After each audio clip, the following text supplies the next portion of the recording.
করতে আর রাজি নয়, তাদেরকে বলা হয় মুনাফিক বলা হয়। কি বলা হয়? মুনাফিক বলা হয়। আমাদের দেশের মধ্যে আজকে থেকে বেশ কিছুদিন আগ থেকে একটি প্রচলন আছে, মাহফিল হয়। কি হয়? মাহফিল হয়। মাহফিলের যারা সভাপতিত্ব করেন অথবা যারা স্টেজের মধ্যে থাকেন, অধিকাংশ লোকগুলাও মুসলমান হয়। কি হয়? মুসলমান।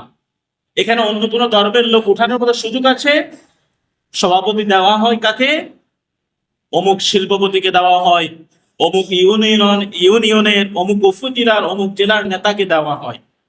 নেতাও চেয়ারম্যান হোক অথবা যেটাই হোক, তিনিও মোটামুটি পাঞ্জাবি টুপি থেকে শুরু করে একদম আতর গোলাপ সকল কিছু দিয়ে এসে তার জন্য যে আসন বরাদ্দ করা হয় সেখানে এসে বসে যায়। আলেম যখন, বক্তা যখন আলোচনা শুরু করে, আলোচনা যখন তার মন মতো হয় না, তার মন মতো হয় না, মনে করেন যে আলেম শুরু করলো মিল্লাতা আবিকুম ইব্রাহিম ওয়া সাম্মাকুমুল মুসলিমিন। আলেম যখন বলে যে আমাদের জাতির পিতা হলো হযরত ইব্রাহিম, আমাদের জাতির পিতার নাম কি?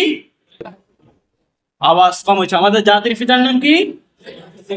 এখন আলেম যখন 17 নম্বর পারার 20 নম্বর পৃষ্ঠার শেষের অংশ যখন তেলাওয়াত করে, মিল্লাতা আবিকুম ইব্রাহিম ওয়া সাম্মাকুমুল মুসলিমিন, তখন আর প্রধান অতিথি ভালো লাগে না। কারণ প্রধান অতিথি বাপ ডাকে আরেকজনকে। এরকম আছে না ভাই? কথা এরকম আছে না?